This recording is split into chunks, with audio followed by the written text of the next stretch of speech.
trêve de mondanité, c'est juste voilà, pour donner une idée sur le fait qu'on a un très très gros dossier à vous présenter ce week-end. J'espère que vous allez passer un bon moment de notre compagnie, mesdames et messieurs. Installez-vous, ça va être dense. C'était déjà dense la semaine dernière pour la présentation, mais forcément 900 joueurs, des centaines d'histoires de partout, des upsets qui n'ont pas de sens, dont l'un des plus tristes que l'on puisse imaginer, notamment pour les Gadmates, dont les actionnaires doivent certainement être en train de suer à grosses gouttes actuellement. On va pouvoir aller taper dans le dur, mesdames et messieurs, et j'imagine que vous avez fait partie, comme nous, des gens qui étaient sur leur canapé à regarder en détail ce qu'il se passait à Chicago. C'était le Frostings, naturellement. On va regarder un petit peu de quoi on parle. Mesdames et messieurs, franchement, faites-vous une tisane, préparez votre repas, on en a pour un petit moment. Et je rappelle, merci à vous de nous regarder, on rappelle que Twitter et YouTube continuent d'être actifs sur la chaîne et on n'est pas prêt de s'arrêter de sitôt, parce que moi personnellement ce qu'on a fait ce week-end, on va en parler un petit peu après, ça m'a regalvanisé personnellement. Tellement à Complètement. 300% moi aussi. Ouais. Complètement. Alors, on va pas vous faire un rappel de ce que c'est que le Frosty Frostings, on vous en a déjà parlé en long, en large et en travers, c'était la semaine dernière. Par contre, on va pouvoir donc regarder les résultats concernant 2X KO. C'était, on le rappelle, le premier tournoi majeur avec 800 entrants. Évidemment, il faut s'épargner les DQ qui étaient un peu nombreuses. Il y en avait que 70 à 80 quand même, ce qui est à peu près les 10%. C'est plutôt une marge. C'est la marge de base. C'est la marge de base. Regardons un petit peu donc ce qui s'est passé déjà sur le premier jour, mesdames et messieurs. Le premier jour, il s'agissait des doubles. Je vais vous mettre immédiatement. Alors attendez, est-ce que je peux le faire en F11 histoire qu'on ait tout? Non, je vais être obligé de dézoomer, ce qui est casse-couille. Vraiment, que je le dis, hein, mais avec toute la sympathie aussi pour le site, mais que vraiment que StartGG aille bien se faire foutre. Que StartGG aille vraiment bien se faire foutre. Alors, donc, je vais essayer de vous le montrer tel quel. En fait, je ne vous montre pas l'arbre de base, parce que l'arbre de base a un très très gros défaut, c'est que si jamais les joueurs ont mis juste leur team avec un slash, je sais qui c'est. Alors Springwater, je sais qui c'est parce que je suis capable de les identifier. Burning Cathedrals, j'ignore complètement de qui il s'agit. Par contre ici, on a de la chance, ça nous affiche les joueurs au passage. On est d'accord que sur StartGG, quand tu cliques sur le nom, sur le bracket, quand tu cliques sur les noms, il n'y a pas les joueurs qui s'affichent. Non, c'est mal foutu. C'est pour ça que je te dis, cette espèce, cet organigramme-là est un peu plus, précis. Wikipédia, qui est un Wikipédia de l'e-sport, fait ça très bien. Quand tu cliques sur le nom, sur la team d'un joueur, boum, t'as ça. Et c'est à ça que j'ajouterai la question qui vient d'être posée par notre brave Cookie Saki, surtout où est l'application mobile. À partir de là, la messe est dite. On ne va pas commencer à polémiquer sur le manque de qualité de StartGG, on va juste interpréter les résultats qui nous intéressent. Sinon, je pense qu'on va commencer à se gratter les veines. Si tu me lances là-dessus, je suis parti pour 3 heures et c'est là, c'est Dex qui va me régler. Et je serais parfaitement d'accord avec toi sur la majorité. Concentrons-nous donc un petit peu sur les résultats que nous avons sous les yeux. C'était donc un tournoi à 64 équipes en duo, hein, c'est un side event, c'est un bracket double puisque c'est, on le rappelle, la feature qui est le plus mise en avant par 2XKO sur son jeu, le fait de pouvoir jouer à deux. De fait, on a un bracket duo exclusif. Oui, c'est pas le seul non plus, mais en tout cas, c'est une feature qui est défendue. Je vois ta mauvaise langue, en l'occurrence. Quand c'est le mix qui est mis en avant, c'est que c'est pas le duo qui est mis en avant. Oui, mais en tout cas, ils disent vous pouvez jouer à deux. C'est vendu sur toute leur. Voilà. S'il y avait une jaquette du jeu, ce serait écrit. Ils diraient c'est pas un 1v1. C'est un tag non 1v1. Ah, bon. Donc 64 équipes de 2 personnes qui s'affrontent et nous avons eu de la très belle représentation. On vous rappelle que 12 Français étaient sur place. On rappelle également qu'au Mindset, Yasha et Kane avaient remporté le Mindset. Ils avaient battu à ce moment-là, si je ne dis pas de bêtises, Noka et Wade. Et bien ces deux duos justement se sont illustrés sur le top 8 en nous représentant sur le podium, ce qui n'est quand même pas rien. Je vais en profiter pour vous montrer une petite séquence pendant qu'on papote, histoire que vous sachiez où je vous emmène. C'était ce set-ci. Absolument, je vais couper le son. Au demeurant, vous n'avez pas besoin. On a une loser semise entièrement francophone. Avec une loser semise, en effet, entièrement francophone. Qui me fait plaisir, personnellement. J'aurais bien aimé que ce soit un petit peu au-dessus, mais honnêtement, la place 3e et 4e disputée par les Français, moi, ça m'a fait extrêmement plaisir. On va justement revenir un petit peu en détail dessus. Donc là, je suis en train de vous montrer le match entre Noka et Wade avec son Warwick et le Echo du côté du côté de Noka, une composition qui leur convient très très bien, puisque on rappelle on joue Echo Vi du côté de Noka, et le fait de donner Echo à ce dernier permet à Wade de savoir quand est-ce qu'il peut balancer ses assists, quand est-ce que voilà, il a les timings, grosso merdo il a les timings, puisque ce dernier joue Echo Warwick. Et de l'autre Mhm. côté, nous avons donc K7, Showoff et Diaphone. On rappelle que ces deux-là ont remporté un tournoi First Impact en duo. Donc Yep. c'était un enjeu plutôt de taille. À noter d'ailleurs que Diaphone a tenté la conversion sur Caitlyn. Je ne sais pas s'il veut y rester. On n'oublie pas que c'est un créateur de contenu. Je pense que son objectif, c'était de montrer Mhm. qu'il pouvait aller le plus loin possible. Sachant quand même Je qu'il pense était aussi. chaud avec sa Caitlyn, hein. Disons les termes. Alors, tu es dans le tournoi, c'était la meilleure ligne du tournoi. C'était Clairement. effectivement la meilleure Caitlyn du tournoi, Clairement. à Si on doit peut-être avoir une référence, l'exception de Leffen. peut-être. Mm, Mais mm, mm. les fun, si je ne me trompe pas, n'a pas sorti autant dans des matchs importants Mhm. Caitlyn que Diaphone, que ce soit en mixte ou en duo. En singles, ouais, oui, en mix, tu veux dire en En singles, mixte, oui. Ouais, il my n'y a pas bad. de singles. Ouais, pas de souci. Oh, my bad, c'est juste qu'il faut que c'est le temps que ça prenne par rapport à Smash Bros. Ce sont des T'inquiète. tournois mixtes, il faut absolument que je le garde en tête. Yep. Donc oui, moi c'est un match que j'ai particulièrement apprécié. D'ailleurs, on aura l'occasion de revenir dessus un petit peu plus tard, et peut-être même dans les prochaines semaines, vous aurez les détails en temps et en heure. Personnellement, j'ai trouvé que le double, c'était très cool à suivre, tout simplement parce que t'as le côté, voilà, on est à deux sur le stage, on peut justement développer des nouvelles stratégies. Il y a eu beaucoup de personnes qui ont donné des réactions par le biais d'interviews, notamment chez eBay. On rappelle que eBay était à Chicago pour faire la couverture de l'événement pour les francophones, et ça a été une réelle plus-value. Merci beaucoup à Riot France de lui avoir donné la possibilité d'y aller avec du matériel, de pouvoir l'amener là-bas, parce que mine de rien il a charbonné, 50 heures de stream sur les 3-4 jours, ça n'est vraiment vraiment pas rien. Et Je donc oui, ces pense que c'est pas personnes, que. Après, c'est pas que Riot France, parce qu'il a eu la chance de faire un stream officiel euh, par Frosty Frostings. Je pense que Frosty oui, Frostings a aussi aidé tout à fait. dans le fait de donner les overlays et compagnie. Donc, c'est pas juste Riot, c'est Je aussi pars, Frosty Frostings. Effectivement, moi je pars du principe que Riot France a davantage poussé à ce qu'il y aille avec l'aval du Frosty Faustings pour le faire sur place. Fondamentalement, le Frosty Ça. Faustings n'avait pas d'intérêt particulier à ce qu'il y ait une couverture française. Donc, Et pourtant, on lui a c'est une donné un composante. stream, un stream officiel Mhm. où il y avait des matchs que seul eBay avait. Tout à fait, De la part de Frosty Frostings, c'est génial. sachant que je crois que c'est le seul qui fait ce déplacement, puisque on est, je crois, si je dis pas de bêtises, la délégation la plus élevée. Il devait y avoir peut-être un peu plus de Canadiens de par la proximité avec les USA, mais comme ils sont anglophones, en soi, ça ne les dérange pas tant. Les Japonais étaient Sans 4, compter sur les autres jeux. les Japonais étaient 4-5, et globalement, voilà, en Europe, on avait quasiment que des francophones qui se sont déplacés.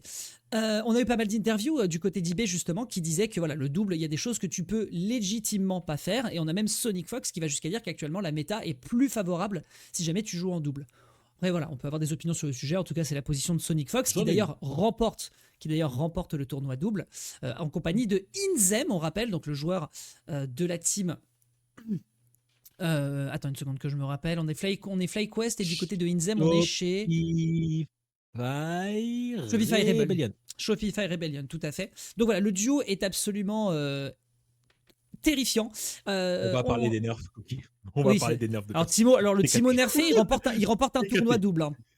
Le, TKT. On va le parler des Timo, nerfs. le, On le va y Timo, arriver. le Timo nerfé remporte un tournoi double. Donc après, moi je On va me pose des questions. le mix pour réellement parler des vrais nerfs, mais Côté TKT. On mixte, va parler côté des mixte, nerfs. ouais, côté mixte, on a vraiment vraiment des trucs à balancer. Par contre, en plus, je me suis mis des petits signets sur Twitter. Vous allez voir les stats globales qu'on a sur le top 24 et sur le top 8 au niveau des fuse des persos. Alors, scoop, Echo pas nerf. Echo pas nerf du tout. C'est terrible. Je l'avais dit. Ah Je l'avais dit. là. Si vous croyez que Yako va être disparu parce que il a été un petit peu patché, vous vous foutez les doigts dans l'œil. Ikari était dans le top 8, pour rappel. Cependant, ça n'est pas un Yako qui remporte le tournoi. Et ça, c'est déjà important à souligner. Toujours est-il qu'on se retrouve donc avec un tournoi qui a été très riche, avec beaucoup de stratégies différentes, des profils pas mal divers, si ce n'est que, évidemment, il manquait quelques absents sur les phases finales de top 8. Je voudrais juste qu'on regarde ensemble la fin de la phase, parce que ça a été long, ce match a été plutôt long. Juste qu'on regarde vraiment la phase de Noka Clutch, mesdames et messieurs, qui permet de remporter le match, si YouTube ne veut pas mourir sous... Exceptionnel. Cette phase était exceptionnelle. Ah, la phase, c'était un plaisir. En fait, c'est ça. En fait, c'est ça qui Exceptionnel, est, c'était un plaisir. c'est ça qui est génial, justement, c'est que En fait, justement, dans le double, je vois le bienfait, par exemple, du double dans cette séquence précise. On va la regarder ensemble Mm. avant. On en est là. Donc, je crois qu'on perd un perso avant. On perd Warwick avant de se taper. Je t'en supplie, c'est des sauts dans le temps de 5 secondes. Commence pas à me... Ah, on perd Warwick. Et là... Donc là, on est dans une situation Noka est tout seul. En face, il y a K7 Show Off qui ont 2 cerveaux et 4 mains. D'accord? Observez. Je vais peut-être mettre le son pour que ce soit un peu plus sympa à checker. Mm. Par contre, je vais baisser le son parce que sinon, nous, si on parle, ça va pas le faire. Voilà, c'est parti. Donc, je vous remonte la séquence juste quelques secondes avant. D'accord? Donc, Echo débarque. On tente un assist avec Caitlyn et on arrive à la contrer avec S2 dans les airs et on chope Warwick et on chope Yasuo au passage. Là, Wade, il active son cerveau et là, c'est la fête.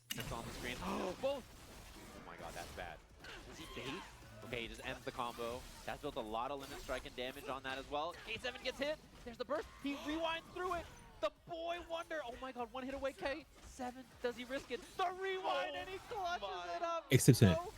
Exceptionnel. Ça, c'est le genre de trucs qui font vraiment du bien à voir. Et surtout, tu capitalises sur l'erreur de Sonic Fox de tag. Là, en l'occurrence, ce n'est pas Sonic Fox, c'est K7 Show Off. Excuse-moi, désolé. Pardon, je pensais que c'était Sonic Fox Inzem, ce n'est pas le cas. Non, c'est K7 Diaphone. Si je me trompe pas, oui, K7 Diaphone. K7 Show Off avait mis qui déjà Yasuo. avec la Caitlyn. Merci, Yasuo. Donc c'était la Caitlyn qui se faisait bamboozler et le Yasuo qui arrive pour essayer d'aider sa copine. Sauf que l'Echo, il était aware. Non, en l'occurrence, c'est l'inverse. C'est que Yasuo était sur le terrain. On tente un assist Caitlyn, donc c'est une erreur de Diaphone. Parce que derrière, on a le S2 qui est fait dans les airs pour mettre la pressure. C'est un mauvais timing, il ne l'attendait pas. Il se fait surprendre et ça chope le Yasuo au passage.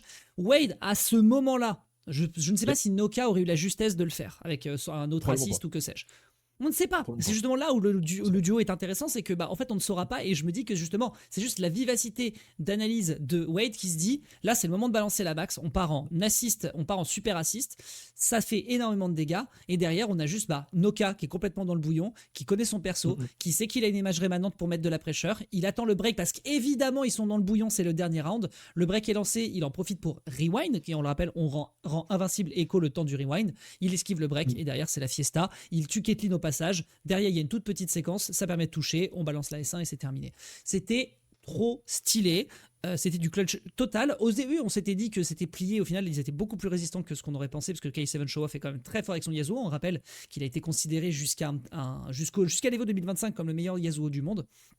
Là, en l'occurrence, il a été très très dangereux. Et donc, un tournoi double qui s'est déroulé vraiment...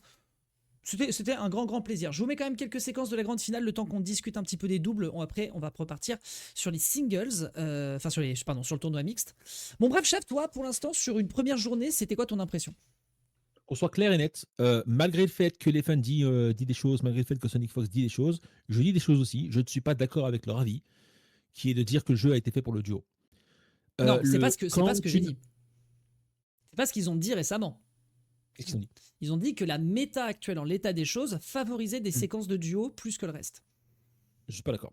Je suis absolument pas d'accord. Mais attention, voilà, c'est juste pour clarifier le propos. Oui, le truc, c'est qu'il y a des aides claires pour les duos et il y a des possibilités claires pour les duos pour mettre en avantage. Il y a des choses que les duos ne peuvent que faire par rapport au solo. Clairement. Et surtout par rapport aux assists et ce genre de choses. Ce que je reproche à l'heure actuelle au système, c'est qu'avec la difficulté que c'est de communiquer avec quelqu'un en duo, il n'y a pas d'aide, il n'y a pas une fuse spécifique dédiée au duo pour réellement mettre ça en avant. Okay? Il n'y a aucun système à l'heure actuelle qui me permet de lancer autre chose que simplement les assists que je décide de lancer. Typiquement, je vais faire une micro gaslight parce que j'aimerais bien faire un jour une fuse gaslight au lieu de faire une chop and Oui, gaslight. c'est vrai qu'on en a parlé de ça. On en a parlé. Je vais faire une mini gaslight en disant s'il y avait une fuse dédiée au duo, donc une fuse qui serait comme ça, je la verrais comme celle de Street Fighter Cross Tekken. Dans Street Fighter Cross Tekken, il y a un truc qui s'appelle le Cross Assault. Ton autre joueur arrive et a le contrôle total sur l'autre. Et ça crée des situations de sandwich pendant 6 secondes qui sont imbuvables. Oui, parce que là, Absolument inbuvable. globalement, Et c'est globalement, génial à regarder. globalement, si je dis pas de bêtises, le double down, par exemple, qu'on pourrait considérer comme étant un truc enfin, en fait, tu peux aussi le jouer en solo. Donc déjà, à partir de là, effectivement, l'argumentaire de dire mais c'est un truc pour le duo, bah, c'est caduque parce que tu peux le faire en solo. C'est caduc. Et si je dis pas de bêtises, de toute façon, cette mécanique, c'est une mécanique qui est déjà existante dans d'autres jeux. Ça s'appelle le hard Non, on appelle ça le DGR hyper. hyper. Ouais, attention, le délai hyper combo ou C'est ça. DHC. DHC. Le DHC, voilà, c'était ça. J'avais DHC. le H, j'avais pas le reste. T'inquiète. J'avais le H, je n'avais pas le reste. Heureusement qu'on a Wikipédia FGC dans cette émission. Il me surestime le Nexus. Il me surestime. Mais je visualise très bien ce que tu me dis. Tu voudrais considérer, toi, par contre, qu'il faudrait donner un avantage signifiant au fait de jouer à deux, que le jeu le reconnaisse, le Jouer à sache, deux, et qu'à partir de là, jouer il y à ait deux, des c'est bonus dur. ou autres. Jouer à deux, c'est dur. Je veux un buff de dégâts. Je veux n'importe quoi. Je veux un avantage. Il n'y a pas d'avantage. Les choses qui sont disponibles en matière de mécanique sont aussi bien disponibles en solo qu'en duo, et je trouve que c'est une erreur. Et donc, gros, ce que tu es en train de dire par là, c'est que ça permettrait de faire un effet, comment dirais-je, de domino, dans le sens où, Yep. parce que moi, le contre-argument que n'importe qui pourrait te donner, ce serait de te dire, oui, d'accord, mais tu donnes une fuse qui buff encore plus Sonic Fox et Inzem en tournoi, et toi, ton contre-argument, ce serait de dire, mais de fait, tout le monde, du coup, va jouer duo pour avoir accès à ce buff. Par contre, est-ce que ça ne centralise pas la méta autour d'une seule fuse? Ça, c'est un risque. Si, et c'est ce qui se passe maintenant. Ou alors, À l'heure actuelle, Ou alors on parle pas de fuse, on parle du simple fait que le jeu reconnaît qu'il y a deux inscrits, enfin qu'il y a deux participants dans une équipe, et à partir de là, de facto, tu as un buff. oui, voilà, c'est une des choses que je proposais.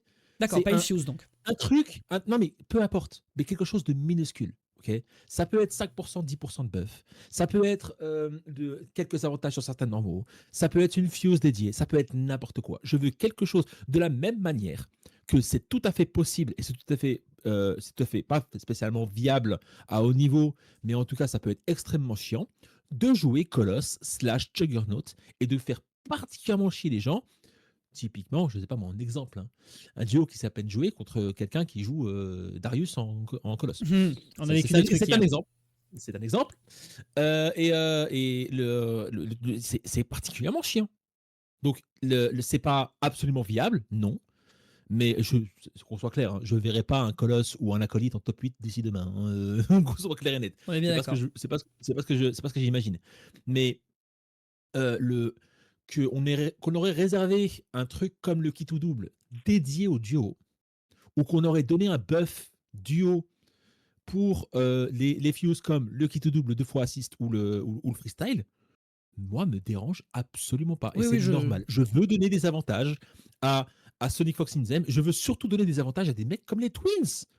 Les Twins ont malheureusement, ils ont perdu en finale. Et c'est dommage pour eux. Mais les Twins ont entièrement basé leur carrière sur le fait de jouer à deux, c'est vrai.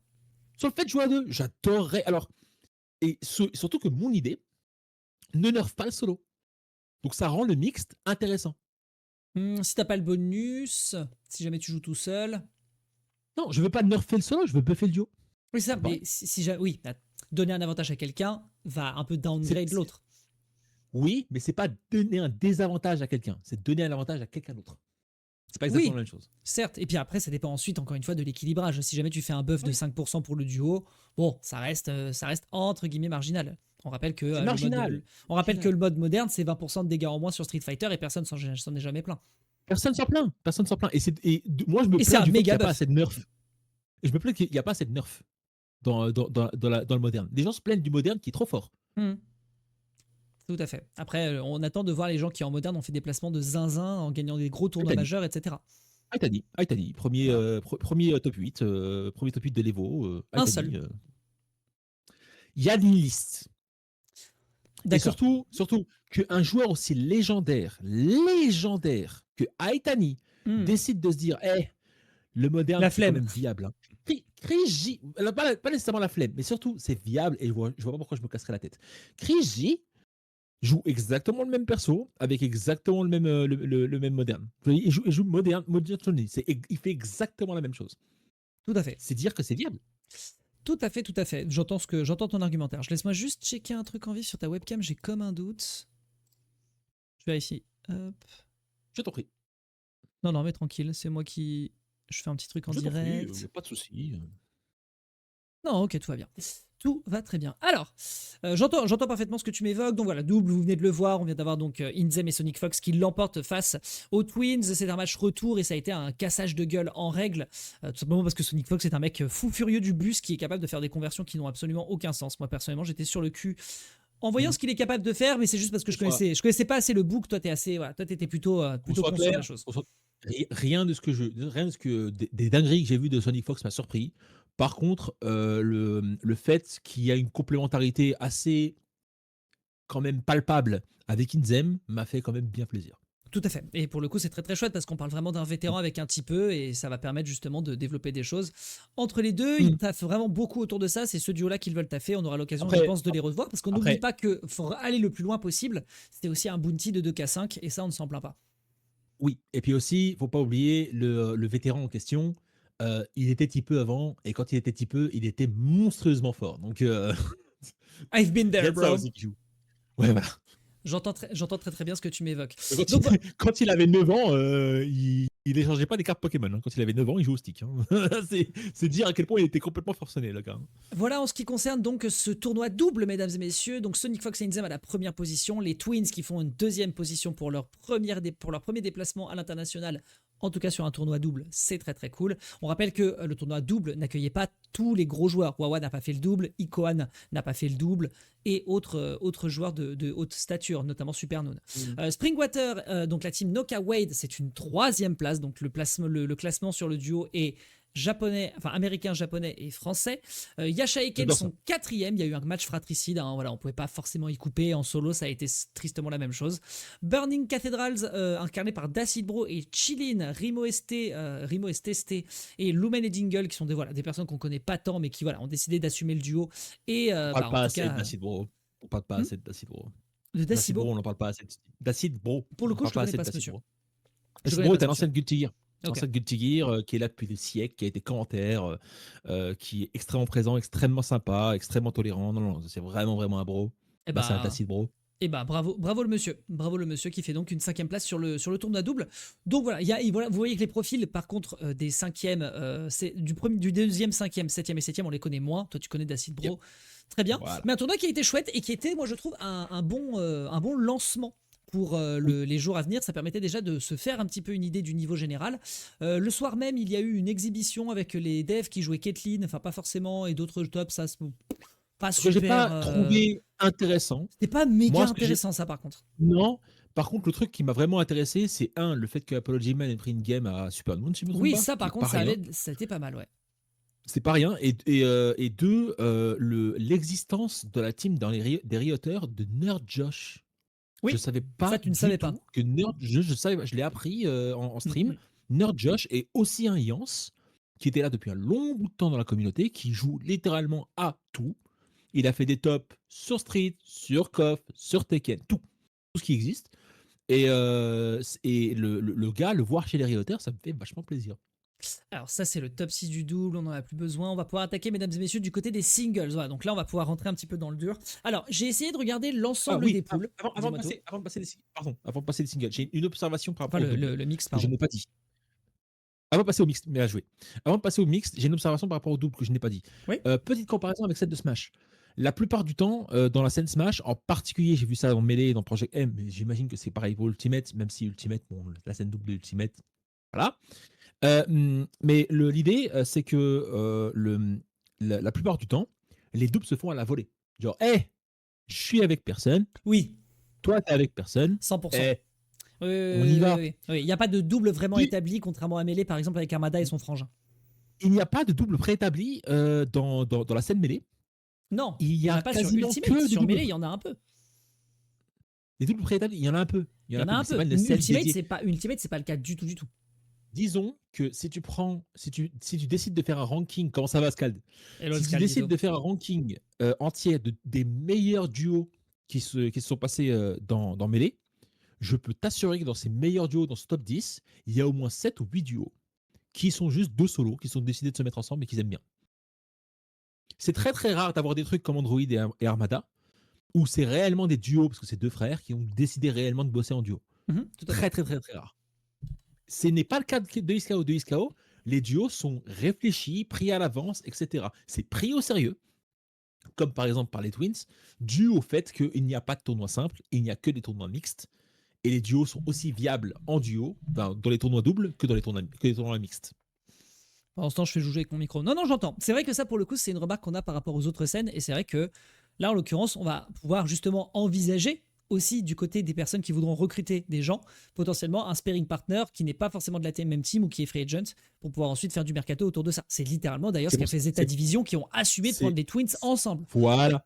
Et c'est pour ça aussi que quand DFM fait l'annonce de Ikohan et qui dit nous allons ouvrir une division, une division de Iskao. Ils n'ont pas dit division jeu de quoi, hein. Ils ont dit division, ils ont une division de Iskao. Ça veut dire qu'ils comptent recruter plusieurs personnes. Donc peut-être qu'on aura un Ikohan Goichi qui sortira de nulle part. Goichi, si, franchement, il faut surveiller ses streams. Il faut surveiller ses streams s'il se pointe sur 2XKO. Terrifiant. Goichi est littéralement le Sonic Fox japonais. Terrifiant. Ça pourrait être. Et puis aussi, d'un point de vue du storytelling, gardez en tête que c'est chouette, je pense, pour les structures. La continuité. Alors, déjà de prendre.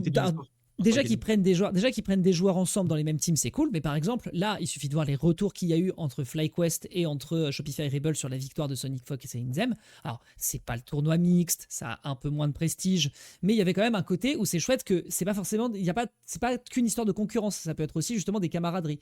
Et ça, c'est un peu de la beauté de l'e-sport quand même quand on y pense. Je sais pas si les Rebels sont méga fans de se mettre les mains dans la main avec les Fly Boys. Pour supporter la même team. Les ultras, je les emmerde. Moi, je te parle juste du côté storytelling général. Moi, franchement, s'il fallait prendre en considération les ultras pour considérer de la qualité d'un club, K-Corp serait pas un e-sport club tier 1 en France. On est complètement d'accord, mais imaginons Wade est recruté par K-Corp, c'est tout ce que je te souhaite, Wade. Oh, c'est tout ce que je te souhaite. Imaginons c'est ce qui se passe comme ça, et Wade décide de faire duo avec Wawa, et Wawa accepte pour essayer d'avoir le bounty et pour essayer de mettre en avant.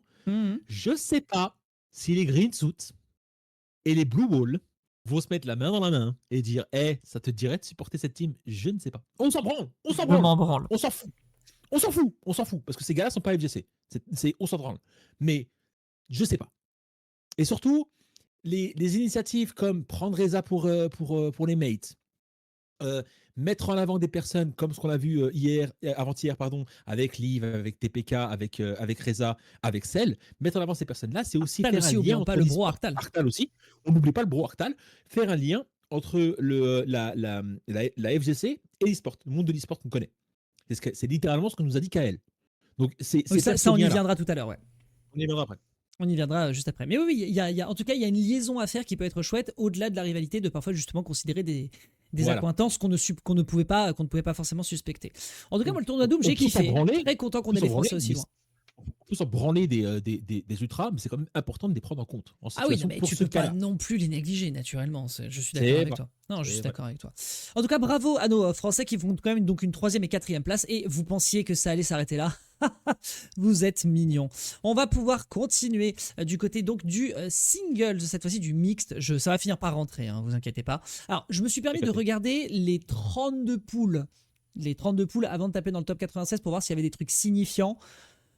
Non. Ça, voilà. Il y a quelques personnes qui se font battre, mais de toute façon, la plupart du temps, quand ces personnes sont battues, elles sont battues du côté winner side et un top 96.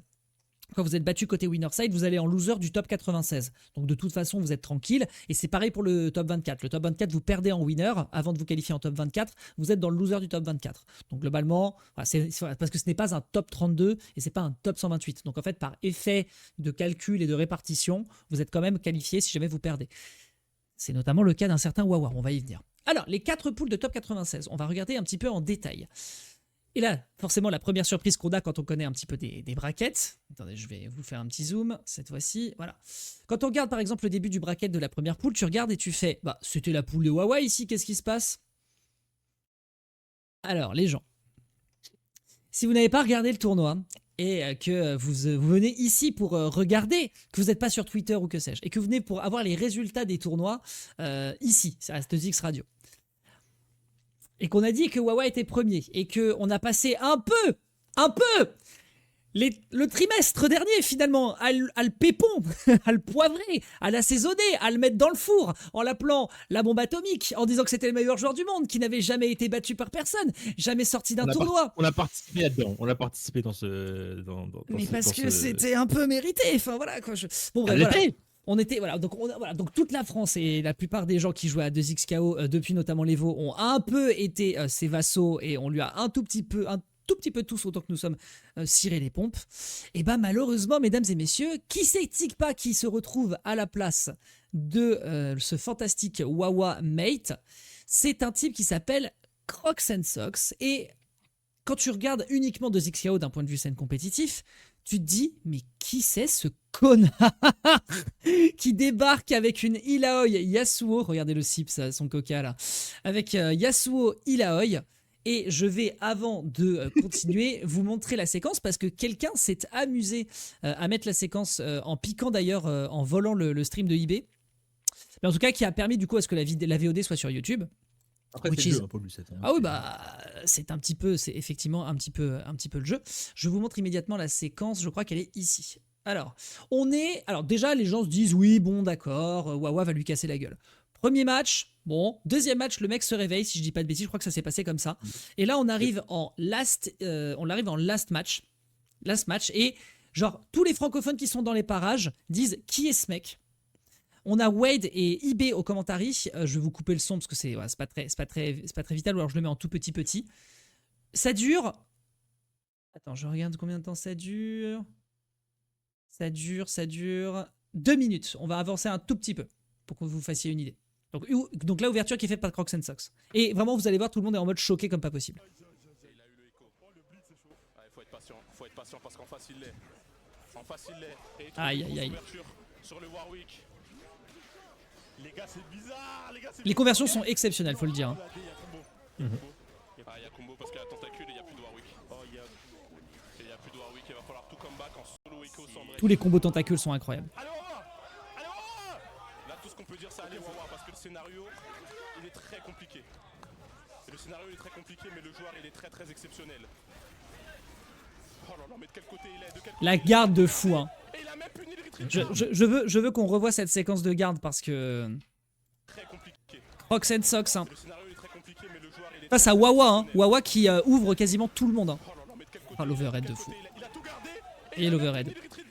Et là, faut pas se faire choper parce qu'il y a une tentacule, il y en a 2. On va le détruire petit à petit, tentacule.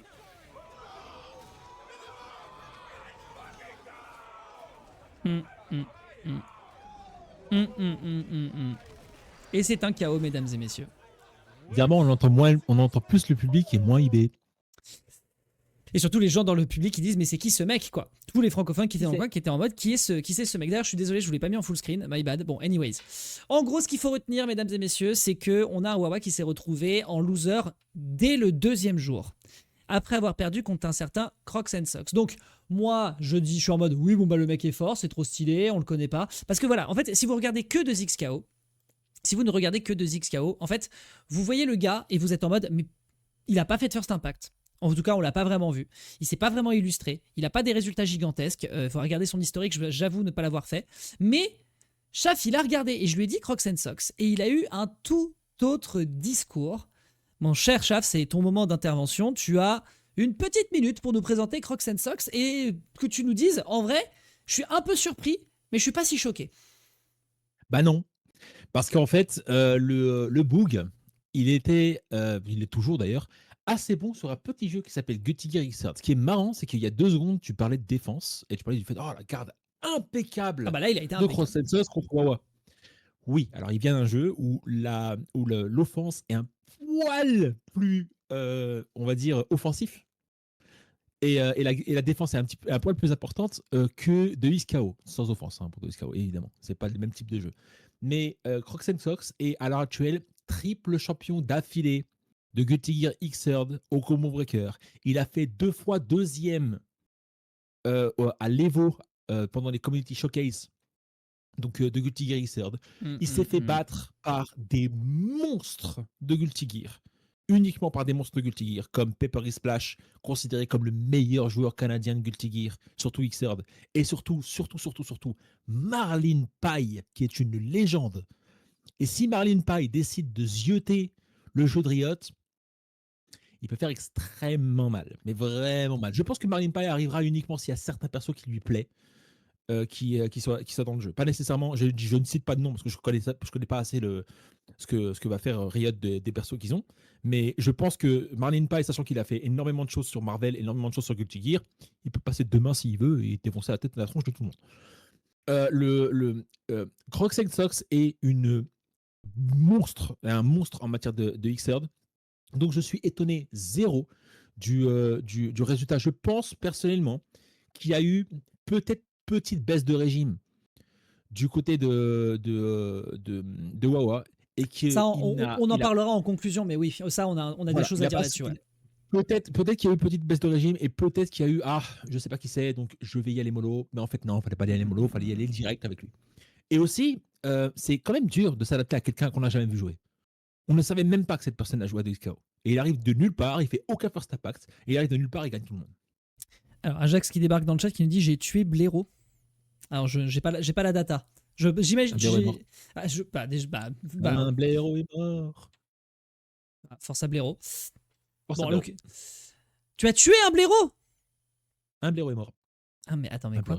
Parce qu'en vrai, je sais que j'ai un message qui attend sur mon. Bah après, si t'as tué Hortefeux, moi je suis heureux, hein, mais je. Mais en l'occurrence, bah écoute, non, en vrai, c'est peut-être pas. Non, en vrai, non, c'est pas drôle parce que si littéralement Ajax t'as tué un animal, j'imagine que c'est un accident de bagnole, j'imagine, mais. Bon. J'espère pas. Bon, bah j'espère pas. Essayons de garder notre consistance, mais bah écoute, force Ajax. Je sais que j'ai un message qui attendait sur mon téléphone, peut-être qu'il s'agit de ça. Ah ouais, c'est vraiment arrivé. Aïe. Ah, c'est nul. Bah, j'espère que c'est ok, que t'étais pas tout seul. Et que le camion a pris un petit coup. Aïe, un blaireau. Vous étiez à combien? Vous étiez à combien? J'ai jamais eu d'accident, moi, comme ça, avec des animaux. J'ai eu une fois un truc affreux. Ma daronne est très très proche des animaux, genre elle a sauvé des chiens, on a eu beaucoup de chiens dans notre famille et un jour on était en vacances avec ma daronne et ma grand-mère, on est dans la voiture et juste en face, avant de s'arrêter, on était en campagne, 60 km, oh le blaireau. Chiche, force. Bah, j'espère que ça va de votre côté, que le camion n'est pas non plus dans un état lamentable et puis bah je sais pas, normalement je crois qu'il y a des gens à appeler pour ce genre de truc. Bon bref. Ouais. Force Ajax. Je vais y arriver. Oui, donc ma daronne et ma grand-mère, donc on est en race campagne, et à un moment sur un part de route, t'as un faisan qui passe avec ses petits. Et ma mère, bonne princesse, elle s'arrête. Ma grand-mère, cette campagnarde des années 40, elle dit mais défonce-le, on va se faire un faisan ce soir. Je te jure, c'est là vraiment. C'est pas le même rapport au vivant. Non. Le rapport au vivant dans les générations, c'est pas la même chose. Non. Bon, tu dis ça et tu n'as pas vu ma grand-mère, paix à son âme, qui nous fait un superbe plat de poulet. Tu n'as pas envie de voir la tronche du poulet le matin. Bah oui. Il y avait quelqu'un derrière, je pouvais rien faire. Tu pouvais pas freiner. Ah non, forcément. Non, le poulet aux olives qui était extrêmement bon qui est extrêmement bon la nuit. Tu n'as pas envie de regarder ce qui s'est passé à ce même poulet-là le matin. True. Bon, essayons de rester concentrés sur l'émission. On en parlera en privé, Ajax, mais force. J'espère que ça va de votre côté. Donc voilà. Donc Crocs and Sox qui fait donc une victoire sur Wawa, plus que surprenante, par rapport à justement des choses dont on pourra peut-être discuter vis-à-vis de Wawa un peu plus tard. Mais c'est vrai qu'on voit le match et j'ai vu des personnes qui en parlaient puisqu'on était en train de faire une rediff. C'était il y avait des choses qui semblaient ne pas aller de trop, et on aura des choses à dire aussi vis-à-vis de notre éternel débat entre faut-il faire beaucoup de tournois ou faut-il gagner les tournois les plus importants pour avoir un level conséquent et considérer qu'on est très bon. Là il y a peut-être une illustration qui va dans un sens plutôt que dans l'autre. Continuons un petit peu ce bracket. Le problème c'est que ça ne s'arrête pas là, mesdames et messieurs, sur cette première poule. Ça ne s'arrête pas là. En résumé, ce bracket n'a aucun espèce de sens et personne ne l'aurait deviné. Alors, les poules, ouais, à partir du 96, ça a été un festival. J'ai trouvé Wawa hésitant. Et bien justement, on va en parler un peu en détail. On va en parler un peu en détail. Par exemple, l'illustration que moi j'ai avec ce saut qui permet ensuite de partir sur un S2, re-S2 au cas où pour éviter de se faire punir. Il n'y a pas d'image rémanente pour reset en cas d'erreur. Ouais. On ne détruit Mais pas la ça- deuxième tentacule, donc on s'expose encore à du ground stay, enfin à du ground control. Enfin bref, on va pas aller Ça- trop dans ça le se détail dans joue. l'analyse, on verra ça plus tard. Oui. On Donc, verra ça plus tard, ça va. enchaînons un petit peu. Nous avons ensuite, dans ce bracket, Gila contre Diaphone. Donc à la base, Gila était censé affronter, était censé faire la rencontre de Wawa. Ça n'arrivera pas. Et de toute façon, Crocs and Sox se fera éliminer juste après. Genre vraiment, le mec, il a plié son classique. Il est parti ensuite en légende avec son chèque. C'était terrible. Ça a vraiment été le détracteur originel. Le mec s'est levé un matin, il s'est dit et si j'humiliais la France. Et ben voilà, bah, ça n'a pas loupé. Donc, Après, qu'on soit clair, c'est pas Crocs and Sox qui a humilié la France. En tout cas, pas lui tout seul. mais Clairement évidemment pas. que non. Et surtout, la France s'est très bien débrouillée en double et se débrouillera quand même, même après ce tournoi-là. Je fais un On n'a pas relativisme, besoin de évidemment. faire des top- on n'a pas besoin de faire des top 8 systématiques pour bien se débrouiller dans le monde. Et t'as pas besoin d'être premier non plus. En effet, je suis d'accord avec toi. Être dans l'octogone, c'est déjà très cool. Être premier, c'est vraiment la cerise sur le gâteau. Gila va donc Voilà. l'emporter contre Diaphone. Donc la Caitlyn est envoyée en loser. Et là, on a un autre problème, mesdames et messieurs, dans cette poule. On a Ikohan, monstre japonais, certainement, et enfin même pas certainement, le meilleur joueur du Japon, le grand concurrent des Twins, qui fait la rencontre de Globo. Et ce Globo va 2-0 Ikohan en top 96. Bien la preuve que Rayman est un jeu de merde.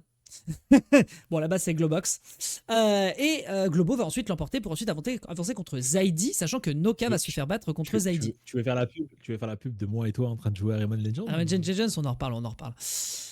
Ensuite, du côté du loser, Diaphone va progresser et on va avoir un match terrible, mesdames et messieurs, où Ikohan, meilleur joueur du Japon, fait la rencontre de Wawa, meilleur joueur de France, d'Europe et seed 1 du tournoi. Ils vont se rencontrer en top 48, donc pour la 33e place. Et Wawa va perdre contre Ikohan 2-1. Wawa est éliminé à la 33e position sur le Frosty Faustings, seed 1 du tournoi. C'est un cataclysme. On est passé sur le stream de Reza. Reza était dévasté. Reza était vraiment pas ouf. On en avait parlé un petit peu d'ailleurs pendant qu'on était en train de faire la rediff, où on se disait, en vrai de vrai, le mec, on l'a survendu. C'est compliqué de vendre des gros joueurs à des équipes e-sport tier 1. K-Corp s'est un peu cassé les dents là-dessus. Bon, là, c'est un francophone, donc c'est un peu différent. Mais en l'occurrence, c'était un peu en mode chiche. Genre, je ne sais pas. Je pense qu'actuellement, il y a un bureau décisionnaire de maître qui est un peu en mode ouais, bon, d'accord en France, mais le reste du monde, alors qu'on nous l'a vendu comme le meilleur joueur de DBFZ de son temps. Enfin bref, voilà, relativisme à faire, et on va en parler un petit peu en détail pour la suite, mais c'est vrai que Wawa qui n'arrive pas en top 24, c'est un peu cataclysmique. Pour finir sur cette poule, avant de passer à la suivante, New York Chris J va se faire battre par Ikohan, donc il finira 25e. Je vous invite à regarder son Twitter. C'est très très drôle de le voir rager en disant qu'il rate la moitié de ses combos à cause de la PS5. Et ensuite, Diaphone va progresser en se battant, en débarrassant d'Obélisque. Dex, je trouve extrêmement méchant envers Christopher Gonzalez. 2 frames de lag. 2 frames de lag. C'est très très beaucoup. Bon, quand on passe sur console. Alors je trouve extrêmement méchant et je devrais t'apologize. Je savais pas que tu. D'accord. De Christopher Gonzalez. J'ignorais que tu avais fait ta reconversion et que tu faisais du pépon de Chris G maintenant. Je sais pas au courant. Non, mais après, no king shame, hein, tu fais ce que tu veux de ta vie, il n'y a aucun problème. Absolument. No king shaming. King shaming is my king. Bon, alors, même sans partir sur les upsets qui ont un peu surpris, ça n'empêche pas que le côté le côté winner, c'était déjà terrifiant. Hein. Ça aurait été du Wawa Gila et du Ikohan Noka. Ça aurait été terrible. Je me permets tout de même de rajouter un petit détail qui évidemment a fait jubiler un certain Antoine Billy TPK, qui est que Crocs and Sox n'est pas qu'un joueur de Xrd, c'est un Daddy Doo de Smash Bros. Et du côté de Globo, c'est un Game & Watch américain, qui n'a pas un niveau gigantesque, mais but still. Ce qui veut dire que sa théorie, comme quoi les joueurs de Smash Bros sont capables de se convertir ensuite sur d'autres jeux et de casser des culs. Bon, Crocs and Sox, en vrai, il n'a pas tant avancé que ça, mais Globo fait top 8. Donc pour le coup, l'agenda de TPK, malheureusement, ce week-end, on peut que fermer notre gueule. Justin Mong est un excellent joueur de Magical Drop et Tetris. Oui, bien sûr. Il n'y a pas que Smash Bros, naturellement. Mais en tout cas, l'agenda... En vrai, TPK, clairement, il a bu son cocktail ce week-end sur son sujet. Il y a un joueur isolé qui peut convertir d'un autre jeu à l'autre. Newsflash, le ciel est bleu. Non, mais tout à fait. Mais voilà, on peut donner cette balle à TPK Après, pour ses upsets. que quand TPK dit ce joueur-là, c'est bien parce que c'est un Dadidou et compagnie, il a complètement raison. Et que, pareil pour le Game Watch, que TPK dit l'intégralité de la scène Mais Smash Bros. non. Passé au combat, Non, the- les joueurs qui font la passation et qui veulent sincèrement se mettre sur des jeux C'est vrai. autres, c'est vrai. Riddle, ça Il fait faut qu'il top. fasse un effort. Riddle, ça fait top 8 sur Street Fighter 6. J'ai pas dit que c'était automatique, bien Bien sûr. sûr. Mais s'il s'implique sur un jeu, bah, Riddles. chaque fois les Ah, c'est agendas se rappelez-moi, fonctionnent. Mena RD est aussi un rappelez-moi joueur de Smash Bros. Rappelle-moi les mains de Riddles déjà. Ça se Bah, des persos FGC, hein. Des persos FGC, tout à fait. Non, mais totalement. En tout cas, voilà. TPK, bravo. Après, je Ce taquine. week-end, il était pour toi. Wawa et Cohen qui se font envoyer par 2 joueurs de Smash Bros. C'était pas dans mon bigone de 2026. On enchaîne avec la poule numéro 2. Il y en a 4 au total. On va essayer de faire au plus vite, hein, histoire de pas perdre trop de temps. On a alors Ikari qui va faire la rencontre de Yasha. Ce sont 2 rivaux. On rappelle depuis DBFZ. C'est une victoire de Yasha. Let's go. On est ravis de ça, puisqu'on rappelle que Ikari remporte l'Evo 2025 sur DB Fighters en France. Mhm. Donc, de fait, c'est une rivalité qui est connue et on arrive à s'en dépêtrer. On a Yasha qui, avant de rencontrer Ikari, fait la rencontre de Poka, le jeune talent japonais. Donc, encore une fois là-dessus, une énorme victoire sur son palmarès.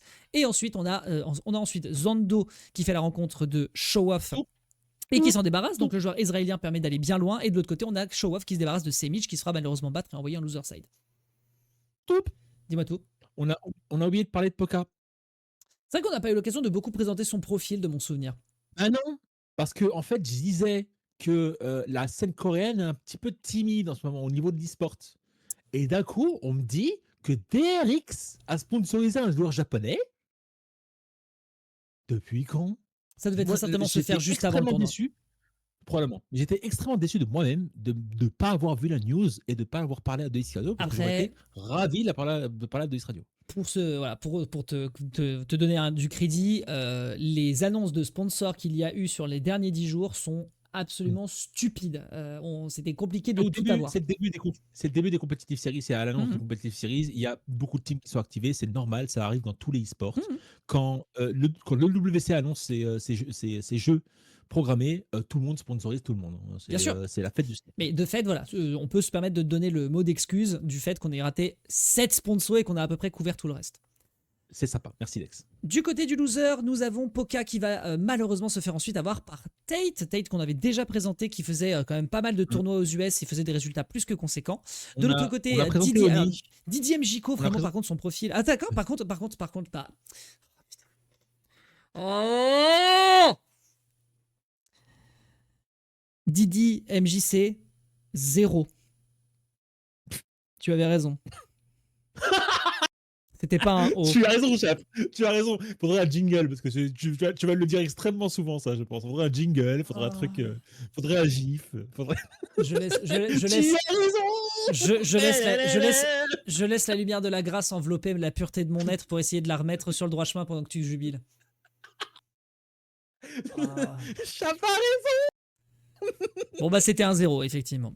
Anyways, Semij de son côté va aussi faire un gros bond en direction du top 24 côté loser et Tate également. Après avoir été... il n'était pas en sortie d'ailleurs, il était déjà en loser depuis un petit moment. Voilà, donc grosso modo pour cette poule ça va un peu plus vite parce qu'il n'y a pas de gros scénario qui soit vraiment surprenant. Yasha qui tape Ikari, bon voilà, l'issue elle est souvent soit l'un soit l'autre. Zando, un côté Israël qui avance et K7 Showot qui se retrouve en loser side, mais du côté du top 24, et on va regarder ça juste après. Petit point. On a dit beaucoup de choses par rapport à Oni, donc la team de Bleed. On va aussi dire des choses par rapport à la team de Tate, qui est STG. Et ben c'est pareil. C'est vrai. STG et Oni sont deux gros rivaux. Donc STG, c'est STR Gaming, en cas où. Deux gros rivaux de la scène NRS depuis très longtemps, maintenant. Très longtemps. Donc c'est super de voir des clans qui ont commencé en tant que clans. C'est un peu le cas dans tous les sports, hein, mais c'est quand même bien de le voir de manière naturelle. Des clans qui commencent il y a très longtemps sur les jeux de combat, typiquement Mortal Kombat Deception, qui arrivent à se transformer presque en espèce de pseudo-team e-sport avec leur maillot. Okay. C'est stylé. Ok, pétard. Bah, très bien. Bah, STG du coup du côté de Tate qui vont a priori supporter le joueur qui a l'air de faire des résultats qui sont plus que propres. On enchaîne sur la troisième poule avec le brave Leffen contre Jazzrap. Leffen de son côté, donc, qui a beaucoup tweeté pendant le tournoi pour faire des retours sur à peu près comment ça se passait de son côté. Apparemment, il était sous médicaments pour le TDAH, lui aussi, je crois qu'il a un... Je crois que c'est ça qu'il a putain, je vais y arriver. Je peux pas te dire. Comme condition de santé, TDAH. Du coup, en anglais, c'est ADHD. Donc il a beaucoup tweeté en disant que voilà, il était attentif parce qu'il prenait des nouveaux médicaments, il se sentait fatigué, il avait trouvé qu'il avait très mal joué les poules, mais qu'ils en étaient quand même sortis. Qu'on soit clair, hein, et en connaissance de cause, parce que je sais très bien de quoi il parle, les tournois de jeux vidéo, surtout les tournois de jeux de combat et les conventions, etc., pour nous, atteints de TDAH, c'est un enfer. Oui, là-dessus, j'ai Il y a du absolument pas de bruit contre-argument. partout, des lumières partout. Tout à Pour fait. quelqu'un qui est un petit peu sensible et qui aime bien rester dans sa petite bulle, c'est un enfer né. Tout à fait. Donc, les casques à réduction de bruit, c'est sympa. On prend sans aucune hésitation. Je suis Par d'accord exemple, avec toi. par exemple. Non, mais c'est très bien que les fans de fête soient conscients de sa santé, qu'il en parle un peu d'ailleurs, c'est intéressant, moi je trouve, pour la sensibilisation, même sur le sujet. Et ça lui permet quand même Surtout d'aller que jusqu'en de plus en top 8, plus- donc bravo. Il y a de plus en plus d'événements américains au niveau du sport, hein, je parle, au niveau du basket et du football, qui préparent des sensory rooms spécifiquement pour les gens qui sont atteints de TDAH. Ça, c'est balèze. Pour les enfants avec un autisme très élevé, c'est génial. Alors, vous ne verrez pas ça dans les jeux de combat, pas parce qu'on ne veut pas, hein, pas parce qu'on n'est pas tolérant, mais simplement parce que ça coûte extrêmement cher. Donc, avoir une salle séparée, etc., et faire en sorte que ces personnes-là soient dans une espèce de milieu séparé, tout le monde aimerait tout le monde aimerait en profiter. C'est très compliqué, surtout quand on doit avoir un budget serré et qu'on a très peu de matos, etc. Donc, parfois, il faut bite des boulettes et arriver au maximum à des choses. Voilà, c'est juste le petit aparté que je voulais lancer. J'entends ce que tu me dis. Donc les fans, en tout cas, je trouve ça chouette qu'ils tweetent dessus, ça permet de la sensibilisation et surtout, Exactement. il arrive quand même en top 8 malgré le TDAH. Donc comme quoi, mais Voilà. vous aussi, vous pouvez y arriver les autodiag. On enchaîne avec donc du côté du winner, les fans qui avance, il fait la rencontre de Blazy qui est également un joueur STG. Au demeurant. De l'autre côté, on va avoir Wade qui fait la rencontre de Hubert. On rappelle Hubert qui est le joueur canadien qui n'avait pas lâché Warwick, en tout cas à la DreamHack, et qui le lâche maintenant. Il ne l'a pas sorti, peut-être qu'il avait peur du Ditto. Je ne sais pas. Toujours est-il que Hubert se retrouve donc en 2-0. Et de l'autre côté, on a Wade qui se prend un 2-1 par Bleed juste avant le top 24. Mettez le nom de Bleed dans un inventaire, on en reparle juste après. Sachant qu'on vous l'avait déjà... On vous l'avait déjà bien mentionné. Ensuite, Zilik, qu'on avait assez peu vu dans le tournoi, qui s'est quand même fait relativement discret, puisqu'il était envoyé en loser assez rapidement durant les poules, se fait avoir en 2-0 par Jazzrap juste avant le top 24, ce qui reste quand même un placement plus qu'honorable. Et de l'autre côté, voilà, le placement de STG Soul Demon XL, que je ne connais pas particulièrement, mais qui fait quand même l'upset sur Hubert, qui va le laisser donc à la 33e place. Ah ouais, ils ont ramené la famille. Les Oni, il y en avait beaucoup aussi. Hein. Les Oni, ils sont ramenés. Ouais, vraiment, les Oni, c'était légion. Parce que c'est les clans, en fait, donc ils adorent jouer ensemble. Tout à fait. Et enfin, dernière poule de ce top 96. Ensuite, on va passer sur le top 24, mesdames et messieurs. Nous avons Supernoon qui va avancer tranquillement dans son tournoi, mais en mettant Senshi sur le banc de touche côté winner. C'est vrai que j'ai pas mentionné Senshi d'ailleurs sur sa poule précédente. Attendez, je vais checker rapidement, parce que c'est vrai qu'on en a pas parlé. Ou alors j'en ai parlé et je suis un gland. Attendez. C'est le top 96. Peut-être qu'il me manquait des trucs, sinon... Ah non, pas du tout. Bah attendez. La K2, peut-être que j'ai raté un truc. Non, pas du tout. Non, c'est vrai que c'était juste en poule. Donc Senshi se débarrasse de Jakey de Snakey. D'ailleurs, il le rencontrera 2 fois dans le bracket. Et il va réussir à s'en débarrasser les 2 fois. Et il fait la rencontre de Supernoon qui va donc l'envoyer immédiatement en loser. De l'autre côté, Ronichu, souvenez-vous, Ronichu, joueur qu'on avait vu à la DreamHack qui avait fait 8ème, eh bien se débarrasse cette fois-ci de Kane. Voilà, il s'est débarrassé de Kane, ça fait un petit peu mal. De l'autre côté, par contre, il faut noter 2 trucs gigantesques sur cette poule, parce que là, je vous donne les placements en top 24. Ronichu, top 8 DreamHack, un joueur qu'on connaît comme étant un bon joueur, mais qui n'a pas encore fait des grandes émules. Upset Sonic Fox et Inzem en démarrage de sa poule de top 96. Et de l'autre côté, Kane, notre joueur français de Jinx Yasuo, se débarrasse de Toshi et Haru en début Les de poule Twins. du top 96. Ce qui veut dire qu'on était censé avoir le Inzem. Alors, ils avaient dit avant de venir aux États-Unis qu'ils voulaient absolument que le match Inzem, Sonic Fox et Inzem. Twins se fasse. Il s'était fait en finale du tournoi double, mais ils voulaient absolument que ça se fasse sur les singles. Ronichu et Kane se sont regardés et ont fait. Hein? Je crois pas, non. Hold my beer. Non. MDR, ça va jamais arriver. Votre MDR. scénario, là, je MDR. prends les feuilles, je les mange. Tu sais, t'as Roxanne Sox, t'as Bleed, t'as Tate et compagnie qui regardent tous les top players, qui regardent tous les trucs comme nous, qui sont en train de sniper sur les top players et compagnie.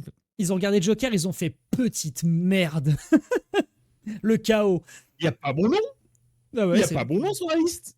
Mais je vais vous défoncer en fait. c'est ça. C'est-à-dire que j'ai un On badge, en fait. adore. C'est pour ça qu'on adore la FGC.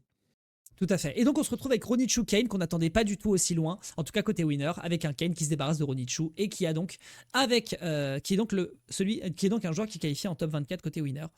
De l'autre côté, côté loser side, on a avancé un peu. Jackie the Snake qui se qualifie après sa défaite et on a effectivement, mais en qualification de top 24, Sonic Fox Inzem contre les Twins. Ça n'a pas de sens. Ce faisant, les Twins sont 25e. C'est un match de loser pour déterminer qui va finir 25e, donc top 32. Bref. Et on a facilement 4 gens qui peuvent être classés en étant top 10 Je suis choc-barre. meilleurs joueurs de ce jeu. Non, mais c'est choc-barre. Ça n'a Et pas de sens. en fait, vraiment, je pense. Et de toute façon, le match était plié dès qu'ils se sont rencontrés sur le tournoi double parce qu'on a vu à quel point aussi. ça avait été énervé de la part de Sonic Fox et Inzem. Je veux dire, les conversions. Ah, tu es flou. Il est flou. Il a vu flou parce qu'il a été choc-barre par l'annonce. En vrai, c'est bon, c'est revenu. Voilà, c'est bon. C'est revenu. Blablabla. Oui, en fait, c'était plié parce que les conversions et le game plan qu'ils avaient, Sonic Fox et Inzem, étaient juste trop pixels. Par contre, très très chouette, ensuite, ils ont passé beaucoup de temps à faire du free play et les Twins ont dit qu'ils leur avaient donné plein de tactiques une fois qu'ils avaient été battus, naturellement. Parce qu'on va pas donner les tactiques avant, c'est logique. Voilà, globalement. Et aussi, pour être un peu cheeky, Sonic Fox a pris une petite habitude récente qui est pas vraiment à plaire du côté de pas mal de fans de jeux de combat, qui a été pointé pas mal de fois. C'est plus le temps va, plus Sonic Fox a tendance à se plaindre pas mal de fois des seedings. Il l'a fait sur Mortal Kombat, il l'a fait sur quelques tournois de Skullgirls, et apparemment il l'a aussi fait sur Dragon Ball FighterZ. Ce n'est pas génial. Parce que la plupart des joueurs disent t'as un mauvais seeding, c'est pas grave, tu vas quand même gagner tous les matchs, tu fermes ta tronche. Détail aussi à ne pas oublier, des fois il y a des seedings et des placements qui sont faits de manière parfois un peu particulière par les organisateurs de tournois pour éviter des rencontres, pour éviter des trucs, pour éviter. C'est des détails qui parfois font que. On ne peut pas plaire à tout le monde, c'est pas possible. Par exemple, un exemple typique, supposons qu'il y a 4 joueurs dans le top 12. Alors, en fait, le fait que tu sois 9, 10, 11 ou 12e n'a pas de différence. Si tu es seed 9 ou seed 12, en soi, tu vas finir 9e. En fait, il faut juste considérer que c'est pour éviter des matchs ou qu'il y a des rencontres ou qu'il y a des paramètres dont on n'a parfois pas connaissance parce qu'en fait, on n'est pas dans les orgas. Par contre, oui, si tu es plutôt considéré comme étant un mec qui va faire top 8 et qu'on te seed 25e, ça craint. Là, je préfère signaler que Sonic Fox a une liste long comme le bras de plaintes sur le Final Combat qui était basiquement les Worlds dans Mortal Kombat en 2025. C'est justifié, sur plein de trucs, complètement justifié. La venue pue la merde, il n'y a pas de souci. Mais le reste, il y avait quand même 2-3 plaintes parmi ces plaintes-là, parmi cette liste, qui étaient ouais, en tant que top player, tu devrais pas en avoir grand-chose à foutre. En fait, tu gagnes, tu perds, tu perds. Bien sûr. Ah, bien sûr. Et puis aussi, d'ailleurs, n'oublions pas un détail qu'en termes de seeding, il y a eu une petite interrogation, notamment sur Kill Sage, qui était sur la route de Wawa pendant les poules, qui est un excellent joueur. On rappelle que dans le même intervalle, il remporte ensuite le tournoi sur Skullgirls au Frosty Fostings. Accessoirement. Et donc, Sacha a quand même réussi à l'emporter, mais apparemment, c'était un peu une fraude qu'il soit aussi bas seedé. Et FlyQuest Kill Sage. FlyQuest Sonic Fox et FlyQuest Kill Sage en duo dans les tournois de Iska. Je te laisse dans ton rêve mouillé. Je te laisse dans ton rêve mouillé. Laisse-moi des secondes. On entre en top 24, mesdames et messieurs. Alors, Gila contre Globo se qualifie en winner top 8. Il n'était pas attendu aussi loin. Supernoon se qualifie contre Cade, crève-cœur. On a 2 Français qui se retrouvent en loser side. Yasha contre Zando, 3e Français en loser. Terrible. Mhm. Leffen contre Bleed, c'est Bleed qui l'emporte sur un 2-0 contre Leffen. Et de l'autre côté, nous avons du sur ce. Voilà. De toute façon, gardez en tête que le top 24, c'était vraiment le plus haut du gratin. Le top 96 était intéressant, mais là, c'est la guerre. Wade qu'on l'emporte contre Diaphone, qui finit donc. Qu'on soit 17e, clair, après. Qui finit donc 17e, oui. Qu'on soit clair, il n'existe aucun tournoi à double élimination où les top 24, voire même avant les top 24, ne soient pas la guerre. Ah, mais c'est les moments les plus intéressants du tournoi. C'est les moments les plus intéressants des tournois, clairement. Totalement d'accord. Clairement. Les 32 matchs, les 16 matchs, on va dire à peu près. Top 16, top 32, top 24. Ouais, les 24 matchs qui a lieu. Alors, certains matchs qui ne sont pas streamés. Il y a des tas de choses qui ne sont pas streamées, pas filmées. Il y avait qu'un seul stream. Absolument exceptionnel à regarder. Vraiment, IB, merci pour ça, parce que un seul stream. Merci eBay. Le fait qu'il n'y avait qu'un seul stream pour 2x Cardio, après, c'est fait 2x Cardio, ça craint un peu, mais merci eBay, il en a fait un deuxième. Tout à fait. Voilà. Il y a plein de matchs américano-américains qu'on a eu grâce à eBay. Et malgré ce stream secondaire, par exemple, on n'a pas vu Semic battre Wade, par exemple. On n'a pas vu Semic. On n'a pas parlé de Semic depuis le début de cette émission. Si, on l'a mentionné. On l'a mentionné. Alors je me trompe. Il a été mentionné parce que le nom me disait quelque chose et je ne pouvais pas le savoir autrement que si je m'intéressais à de la scène FGC, donc de ZXKO. C'est pas faux. Donc Semic a battu Wade, mais ça par exemple on l'a pas eu en stream. Bah voilà, on pouvait pas tout avoir non plus. Donc Wade se débarrasse de Diaphone. Il est battu ensuite par Semic. Je vous parle surtout des Français. Kane qui a été envoyé en loser bat Semic, donc venge Wade et se qualifie en top 8 loser. Cocorico. De l'autre côté, nous avons Showav qui se fait battre par Jackie de Snakey. On ne l'attendait pas forcément, mais il se fait battre dans ces conditions. C'est Senshi qui refait sa rencontre en top 16 et réussit à le battre en loser. Bravo à lui. Retenez le petit nom à la con de Jackie de Snakey. Retenez-le. Joueur de la team Oni au demeurant. De l'autre côté, Ronichu bat Tate, se fait battre par Ikari et Leffen bat Ikari pour se qualifier en top 8. Loser side. C'est un match de loser side top 8. Bref. Ikari versus Leffen, ça n'a pas de sens. Ça serait une finale sur plein de tournois. Jazz Rap contre Zaidi, c'est Jazz Rap qui l'emporte, se faisant battre ensuite par Sony Fox, Inzem, qui on le rappelle ont mis à l'amende les Twins avant le top 24. Blazy, énorme joueur qui finira à la 17e position. Et nous avons ensuite Yasha contre Sonic Fox, Inzem, malgré un premier match qui était plutôt en sa faveur. C'est malheureusement Sonic Fox et Inzem qui finissent par l'emporter et se qualifient comme c'était attendu. Pas de ce côté-là du bracket, mais en tout cas, ils se qualifient. Et enfin, le dernier match crève-cœur. Mais voilà, il y avait 12 joueurs. Il y avait 12 joueurs, il fallait bien que ça arrive. C'est Gila contre Senshi, mesdames et messieurs, joueur de la team Night Penguin, qui n'est même pas une structure e-sport tier 2. Non. Il a 16-17 ans. Il a 16-17 ans. Et il se qualifie. Gila aussi, pas spécialement vieux. Gila ? Tu rigoles ou quoi ? Foster le connaît depuis Smash 4, c'est un monstre de Dragon Ball Fighter. Je m'excuse, je dis du caca. Oui, le mec, il a facile 26-27 ans. Faudrait que je lui demande un jour. Mais voilà, Senshi, donc 17 balais, se qualifie en top 8 du Frosty Faustings. Le joueur qui, on en parlait pendant le mois de décembre et le début du mois de janvier, n'a fait que doser des petits tournois du côté de 2XKO et ça lui permet de se hisser aussi loin. Prends ça dans la gueule, Wawa. Le mec qui dérape. En tout cas, il a été très actif sur la scène online et sur les phases du First Impact. Et on aura ce débat à la toute fin. Est-ce que ça fait la diff ou pas ? Oui. Voilà en tout cas pour les positionnements. On a 2 Français dans le top 8, mesdames et messieurs. 2 Français qu'on n'attendait pas forcément. Ce n'est pas Wawa, ce n'est pas Wade, ce n'est pas Yasha. Non, c'est un jeune joueur qui fait sa première sortie inter. Et c'est Kane qui est l'un des joueurs du côté des meilleurs joueurs de France dont on parlait le moins ces derniers temps. Et on en fait un peu partie aussi. Voilà, mais à culpa. Mais Kane, on en parlait un peu. Au mindset, il a quand même fait des jolis placements. Mais c'est lui qui se qualifie dans ce top 8. Et on va donc, mesdames et messieurs, pouvoir vous parler de ce top 8 qui a été quand même de haute voltige pour la simple et bonne raison que le gagnant n'était pas du tout attendu.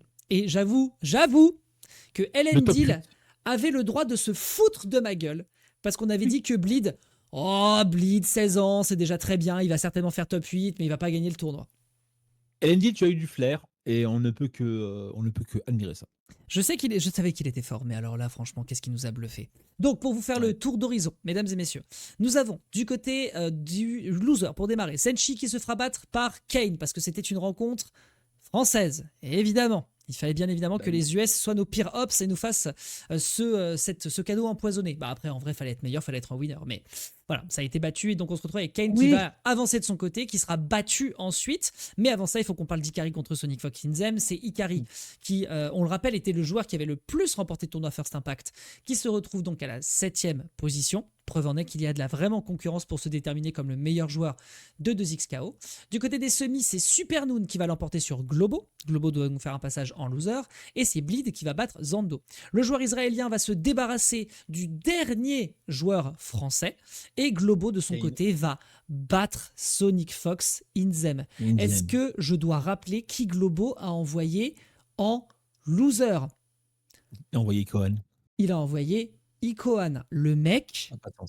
Pas de sens. Et surtout, c'est pas fini. La winners finale, Bleed contre Supernoon, Non, mais- c'est Bleed qui l'emporte. Côté loser quarter, je viens de vous le dire. Côté loser final, Zando, il avance, il se fait battre par Globo. Donc il va en 3e position. Et Supernoon finit par bloquer sa course en le mettant 3-1. Bravo à lui. Et enfin, grande finale et grande finale reset. Mesdames et messieurs, après un 3-2 de la part de Supernoon, bien tendu, c'est Bleed qui se réveille du haut de ses 16 piges.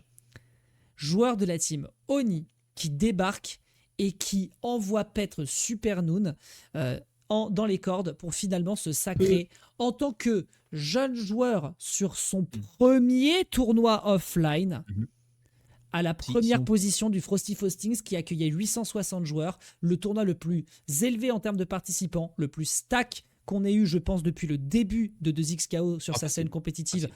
Facile, sachant que l'Evo 2025 Nice était déjà bien stack. Bref, une performance absolument gigantesque, alors que le tournoi était rempli que de tueurs qui sont sur la scène depuis plus de 15 ans. Je veux bien le petit match de la finale. Tout à fait, on va vous le montrer pendant qu'on fait notre conclusion sur le tournoi. Il y a 37 minutes, savourez, franchement c'est cadeau. Je vous le mets ici au lancement, c'est parti. Et je vous bloque C'est ça le truc. la voix. C'est que Pardon. enfin, on peut avoir un flair sans aucun problème sur Bleed. Et je suis quasiment sûr qu'il y en a eu plein. Pas seulement Elendil, mais plein de personnes qui ont eu un flair là-dessus. Aucun problème. Qu'on regarde l'intégralité de top 8 et qu'on me dise elle savait ça. Non. Non, Ne fais pas croire. pas possible. Me fais pas croire quand tu voyais Supernoon en finale. Supernoon, tout le monde le voyait au top 8. Sans aucun problème.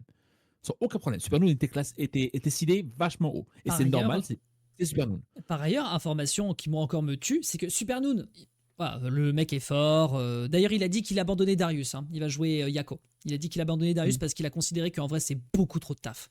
C'est beaucoup trop de taf pour arriver à avoir des résultats alors qu'il y a des top tiers qui existent. Je l'ai dit. Mais bon. Yako ne va pas arrêter de faire chier tout le monde Tout à fait. en tout, en fait. Tout à fait. En casual, en ranking, en grand tournoi. Yako restera là. Tout à fait. La data, moi en tout cas, qu'il me reste, c'est surtout celle-ci, c'est le fait de dire que Supernoon, joueur fort, pas de souci. Le mec se fait un peu discret quand même pendant le dernier trimestre. On l'a pas vu faire d'énormes résultats. Le mec. En dehors du duo qu'il fait avec l'FN, on l'a pas vraiment vu, c'est vrai. C'est vrai, tout à fait. Et il remporte un tournoi First Impact. Mais sinon, Après le duo, on va dire après le duo, parce qu'avant évidemment on l'avait vu. Sinon, Supernoon. En tant que finaliste. Mais c'est là où justement, ça France. me troue le cul. C'est que le mec, quand il se pointe sur des events off, c'est que des grandes finales. Ça me tue Evo pas plus que ça. 2025. Non mais j'entends, mais ça n'empêche pas qu'il y avait des tueurs en face, quand même des gens qui se la butent et tout sur Oui, le jeu. oui. Mais c'est Oui, juste que moi, le c'est mec ça arrive qui à m'étonne. faire un 3 into 3 Evo 2025, c'est le vrai. tournoi avec les fun, et ensuite le Frosty Faustings. Banal. Enfin, le fait que Supernoon soit le survivant me surprend. Le fait qu'il y ait un survivant parmi tous ces tops-là me surprend pas. Le fait que on ait une hécatombe du côté des favoris qu'on mettait en plaque, or, platine, tout ce que vous voulez, en haut en disant regardez ces joueurs, ils vont être très très haut en tournoi et Wawa disparaît avant le top 24. Sonic Fox et Inzem, Sonic Zem se fait balayer par Globo. Le Crocs and Sox qui fait des résultats contre tout le monde. Globo qui vire Ikohan. Ça n'a pas de sens. Tout à fait. L'intégralité du top 8 n'a pas de sens. Et pour moi, c'est une excellente nouvelle pour la beauté de DXKO. Encore une fois, il faut un équilibrage. On n'a pas envie d'avoir une situation, désolé Dex, à la Smash Bros, où Baya Gluttony qui va affronter Crêpes Salées. Ah, mais Et juste derrière, il y a Orion. Et nanana. On n'a pas envie de ça. Orion, t'as Je pas en dessous, rigole. Raplo. Je peux dire Flo, je m'en fiche. Même Je pas connais Flo, assez la même pas scène. Flo, Raflo, Je vous dis Siski, Raplo. C'est ce qui. Là, t'as dit l'Europe, je vous le dis à la France, on s'en fout. Ah L'intérêt, oui. c'est qu'il y a un classement qui est prédéterminé, qu'on connaît tout le temps, qu'on voit tout le temps. C'est tout ce que je voulais dire comme Ah non, blague. mais je n'ai jamais, moi, on été voulait partisan éviter- de ce truc-là. Hein. Oui, non, mais c'est pas ce qu'il dit. C'est pas ce qu'il dit. Ce que je voulais dire, c'est que personne n'a envie d'être partisan de ce truc-là, personne n'a envie de l'inverse. Personne n'a envie, c'est la roulette russe. Bon, ben. Oui, il y a un équilibre à avoir, c'est vrai. Il y a un équilibre à avoir. Et je suis extrêmement satisfait du fait qu'on a un espèce de balancement, en fait, ce qui se fait entre. On commence à avoir une certaine liste qui commence à se produire du côté, Oui. du côté de la saison 0. Et au premier tournoi de la saison 1 qui va commencer les Competitive Series, il y a un chamboule-tout qui se crée. Mm. Il y a une grosse boule de démolition qui détruit le bâtiment et qui dit non. Non, d'accord. Vous avez oublié, Globo, c'était le caillou dans la vous chaussure. avez Hein. oublié Globo, vous avez oublié Bleed. Bleed a gagné. Alors, Il a Bleed, 17 alors, balais. Bleed, on savait déjà qu'il existait. Attention, hein, ne disons pas non plus n'importe quoi. On savait Mais, qu'il existait. Tu mettais un copec dessus pour savoir s'il allait gagner le tournoi devant pas Sonic Fox. Clairement pas tant. Clairement pas tant. Devant Sonic Devant Duel, Wawa. devant Attends, et puis Prince, surtout, Wawa, devant c'est Cohen, clairement l'absent de cette devant- histoire. C'est surtout Wawa, le gros manquant de l'histoire. Crocs, ça fait un cataclysme. Non, mais le dis pas trop. Il y a Reza qui va pleurer après. J'ai pas envie de lui faire mal. Fondamentalement, mais fondamentalement, je pense quand même que le gros caillou dans la chaussure, c'est quand même Globo. Globo by Kohan. De Globo. fait, Ikohan Globo. rencontre Wawa. Et sûr. ensuite, il y a enchaînement des histoires. Très C'est content ça, pour Alexis. Senshi et Kane. Ah, mais bien sûr. C'est Ça, ça, c'est Alexis, c'est notre c'est ça. conclusion, ça. C'est ça.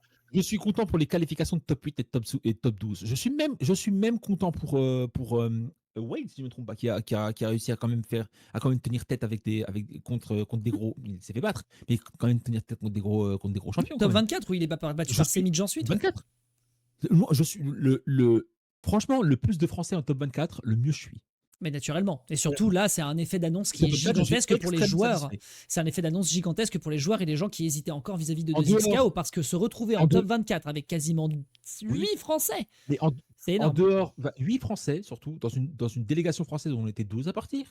Et de l'autre côté, on est 960, hors des queues évidemment, dans l'intégralité du tournoi, 960, sur le premier tournoi qui démarre les Competitive Series d'un jeu financé par Riot. Tout à fait. Comment ne pas être satisfait par ça, en fait? Je vois pas, c'est décevant. Non, Non. top 24, c'est parfait. Non, C'est génial. c'est extrêmement big. Pour l'instant, en fait, ce qui est génialissime et qu'on pourra retenir pour l'instant de ce tournoi, parce que là, on va certainement conclure parce que je pense qu'on a globalement fait le tour. L'idée, Ça c'était quoi de... après? Hein? Ça T'inquiète. quoi après? T'inquiète. T'as une conduite sur Discord si tu veux regarder. Le Dex, il est frisky. Dex utilise vent glacial, c'est super efficace. C'est super efficace. Je disais oui, que globalement ce qu'il faut retenir, puisque là on arrive plutôt sur la conclusion, on vous a présenté le bracket, on vous a montré un petit peu les monstruosités qui se sont passées d'un point de vue histoire. Je pense que ce qu'il faut retenir, parce que vous vous souvenez la semaine dernière, on vous disait... Bon, attendez, pendant que je suis en train de dire ça, je vais juste vous mettre la fin du round pour que vous voyez Bleed qui l'emporte. Yep. Ça se joue ici comme ça, c'est là. Voilà, on va rester là-dessus.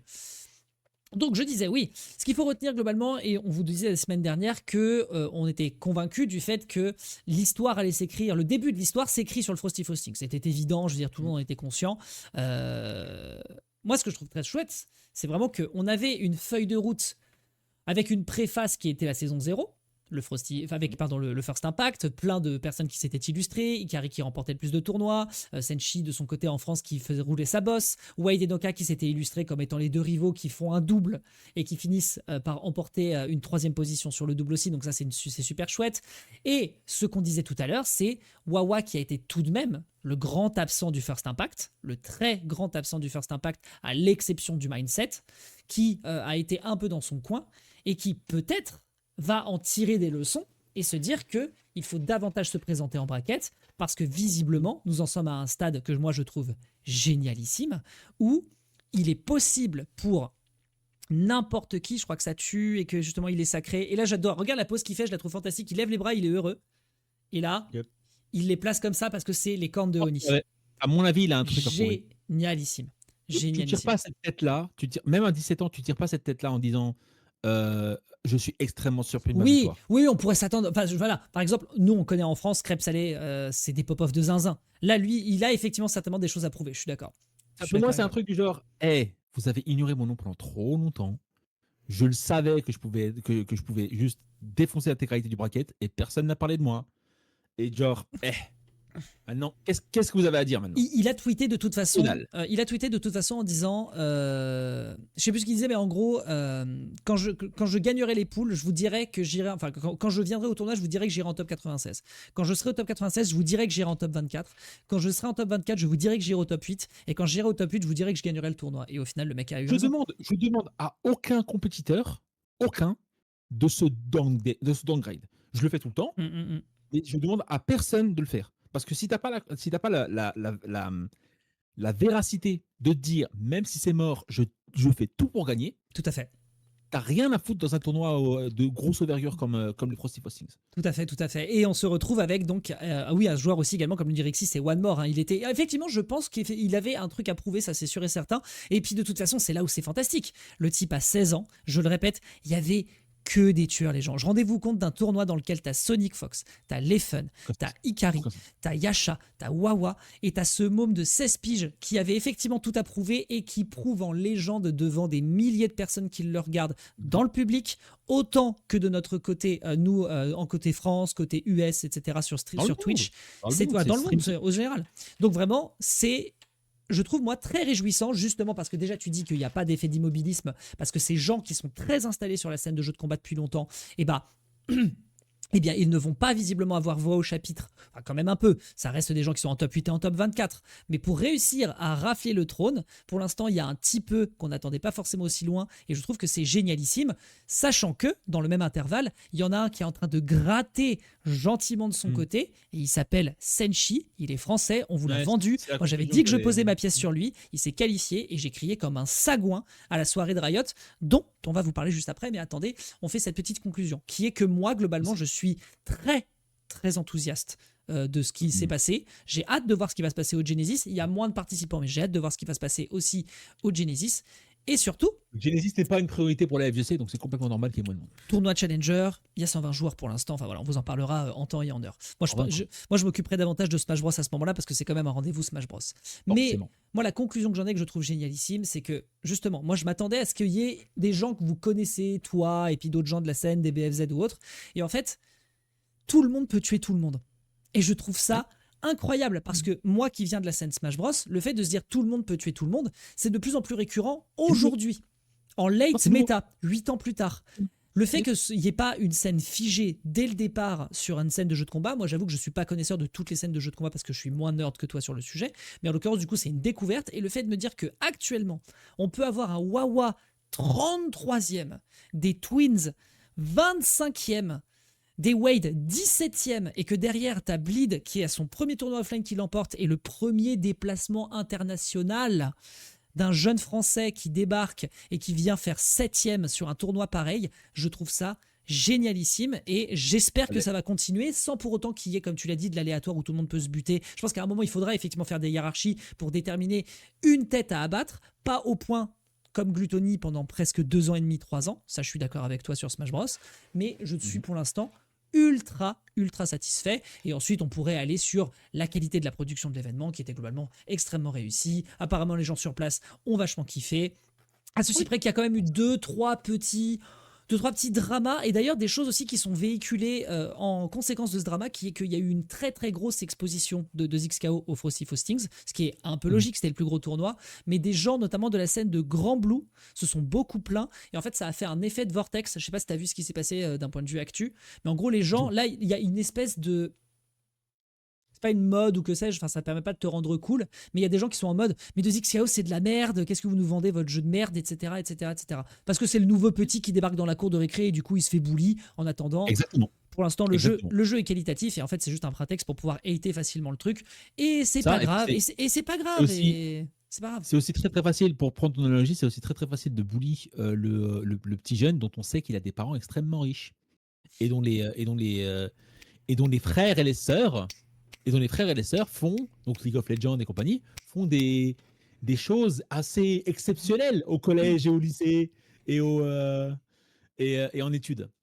Après, je peux comprendre la défiance qu'il peut y avoir quand un très gros studio débarque dans une scène grassroots, alors qu'eux, ils débarquent, ils sont en mode on est circuit fermé, on est un peu les rois du pétrole. Enfin, je peux comprendre la défiance que ça peut, On que ça passe, peut susciter. on passe notre siècle à faire la moitié du pays pour 10 $, et vous me cassez la tronche avec les 50 000 euros et compagnie, et tout le monde est sponsorisé, et il y a FlexQuest, et il y a Shopify, dégagez de là. Dégagez de là, moi je vais faire des dragons avec Lancelot, c'est quoi ce délire? Après voilà, il faut aussi poser la question de quel jeu qui vient à peine de sortir a eu une exposition sur un énorme tournoi comme ça avec 4 écrans quand il n'y en a qu'un seul pour Grand Blue. Enfin, voilà, je peux recevoir la critique au global, mais ça n'empêche pas que voilà, le tournoi est une réussite. Moi de mon côté, Oui. je suis satisfait. Merci à IB qui a fait le déplacement, c'était très cool. Et on va vous parler ensuite de la soirée dans laquelle nous on a été juste après. Je me permets juste de te demander un mot de la fin et après tu vas aller pisser, je crois. Non, ça va aller. Non, c'est juste que je voulais dire D'accord. que je voulais dire. Non, on peut enchaîner direct. Non, Donc, quel est ton mot de je la voulais fin à toi? simplement Moi dire. c'est bon, moi j'ai dit ce que j'avais à dire. Non, je peux enchaîner direct. Non, je voulais surtout dire en fait que déjà, enfin, si je me trompe pas, le Frosty Things, il y a marqué XVII à côté. 18. Bah, XVII, ça veut dire 18. Ça fait 18 ans qu'ils sont là. Donc, en termes d'orga, ils connaissent. Ils roulent un peu leur boss. Ça fait un long bout de temps qu'ils sont là. Merci à Elven Shadow, même s'il ne regardera pas ce stream. Merci à Elven Shadow et son travail énorme dans la communauté. C'est peut-être l'une des raisons pour laquelle les gens sont un petit peu déçus. C'est qu'Elven Shadow il était un petit peu obligé de partager un petit peu plus la part du gâteau à Riot comparé à Arc System Works et les jeux Arc System Works qui, il ne faut pas l'oublier, hein, Frosty Faustings, ça vient de Faust. Faust, c'est un personnage de Guilty Gear. Guilty Gear. Donc, ça veut dire que Frosty Faustings a été de base imposé, enfin pas imposé, mais ça a été créé en tout cas autour de la scène Guilty Gear aux États-Unis. Donc, laisser la place au petit Riot, ça peut vexer Oui, et deux, puis trois attention, personnes. et puis C'est attention, spécialement grave. calmons-nous aussi. Ça n'est pas non plus que un tournoi. C'est pas que un tournoi enfin, c'est pas que un tournoi Guilty Gear. Il y avait 35 jeux. Restons, Yep. voilà. Soyons Yep. conscients du truc. C'est un des trucs qui me rend le plus jaloux en France. Et j'adorerais avoir ça, quelque chose de similaire en France. Il n'y a que l'UFA. Très. Non, Ah ouais? C'est quoi celui qui a non. le plus? Non, il n'y en a pas. Il n'y en a absolument pas. Ah oui, mais Il n'y a qu'il y a pas de autant- tournoi autant. à la Frosty Faustings. Moi, je te Non, demande il n'y a quel pas de tournoi en tournoi. France a le plus de diversité en termes de présentation de jeux de combat? C'est l'UFA. Ou le mix-up. Probablement le mix-up. Probablement le mix-up. mix-up. Il n'y a que le mix-up qui met en avant des petits jeux de ce genre. Et l'UFA a commencé à faire un effort d'ici l'année dernière et l'année avant. D'accord. Mais le mix-up avait déjà fait cet effort en 2019-2018. Mot de la fin, du coup, sur le Frosty Faustings de Zixcao, toi, qu'est-ce que tu en as pensé? Moi, j'ai Que- dit ce que j'en pensais vis-à-vis du bracket, du storytelling, de l'histoire que ça raconte. Bleed, le fait que ce soit une menace à 16 ans, je trouve ça fantastique. Le fait que tout le monde va essayer de se mobiliser du haut de leurs 45 ans pour taper sur un petit peu, c'est juste génial. Les Français ont été trop bons. Le tournoi a été cool. Merci à IB encore une fois pour la couverture française, parce que c'est vrai que ça, c'est nécessaire pour créer de l'engouement pour une scène nationale. C'était vraiment vital.